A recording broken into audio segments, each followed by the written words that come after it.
यासाठी आरक्षण पाहिजे म्हणतोय. म्हणून 6 महिने झाला करतो. जेव्हा जे बाजी लावून होतो आता तुम्हाला मिळालं, जे मिळालं नाही त्या बांधवासाठी लढू लागला. नाही तर म्हणायचं आम्हाला मिळालं. आता काय आवश्यकता नाही. ज्या भावांना मिळालं नाही, इथून मागे ज्या ताकदीने लढत होते त्याच ताकदीने लढू लागला.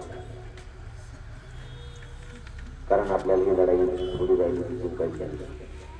सगळे सोयऱ्यांची अंमलबजावणी त्याशिवाय हटायला काही झालं तर आता सरकारने चंग बांधला मला अटक करायचं आणि मी जे चॅलेंज केलं तुम्ही अटक करूनच दाखवा. कारण माझं काहीच खोटं नाही. मी गोरगरीब मराठ्यांसाठी करतो आणि तुम्ही अटक करणार असाल तर याला गुंडगिरी म्हणतो. तुम्ही मला अटक केलं मराठी काय करते ते पण तुम्ही बघा मग राज्यामध्ये. कारण शेतकऱ्यांच्या मराठ्यांना तुम्ही न्याय दिला नाही.